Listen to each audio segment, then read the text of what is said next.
Okay, and welcome to the review for quiz number 11, where we're going to be talking kind of about YouTube rants and direct-to-camera addresses, what we did in that first project. And if you haven't done that first project yet, well, think about some of these things for when you are doing it. But it also applies to what I'm doing right here, and it will be interesting to point out how some of these things I'm not doing.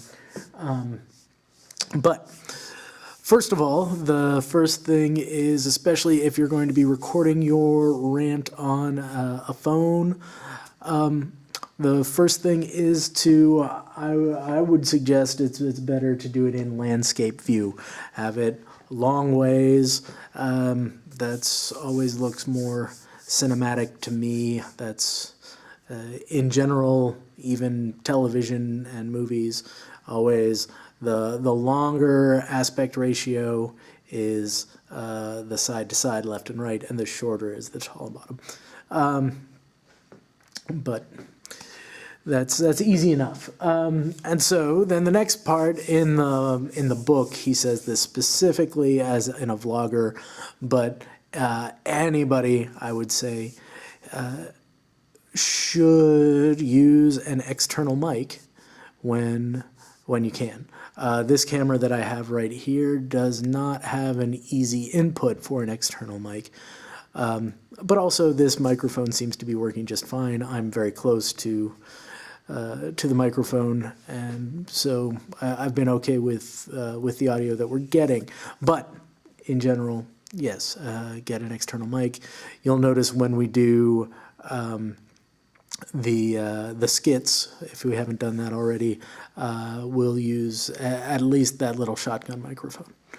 Okay, and the next one, this one I'm terrible at. If you have been paying attention to these reviews that I've been doing, and that is to look in the camera. I'm and not at the screen, right? The screen is pretty close, but I check myself a lot in the screen over there and not in the camera. There are other parts of the course, I don't remember now if we did it before or after, where we talk about how actors in movies, for the most part, they don't look straight down the barrel of the camera, and that is because that it's very intrusive. It makes the audience member uncomfortable. It makes the audience member part of the action in the movie, right? And sometimes they use that, right? But that's exactly what we want to do in this sort of YouTube vlogger webcam rant, is you are trying to get the viewer involved, trying to have them connect with you, and so you want to look directly at the camera and not at the screen. The set. So the set of a rant is just whatever is going to be behind you.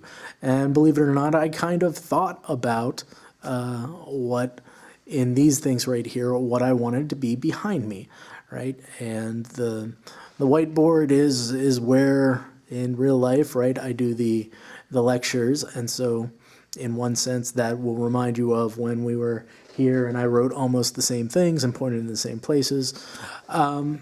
But also, one of the things is I will occasionally use the reflectiveness of the board behind me as kind of my backlight, as sort of a way to define this as I get better and better at lighting these things. But yeah, that's my backdrop.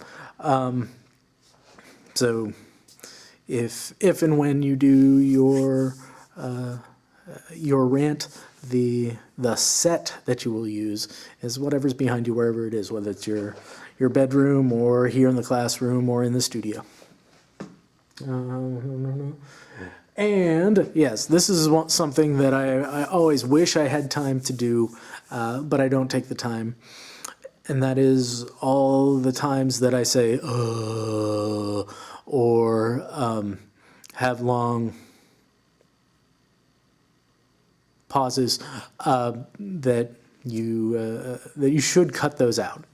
And that he makes a point in the book that I think is pretty good about how that can kind of punctuate whatever it is that you're talking about, particularly if you move a little bit from when you started the sentence to where you ended the sentence. Those things can really grab the audience member's attention and just punctuate the actual things that you're saying and not so much the pauses between the words. Thank you.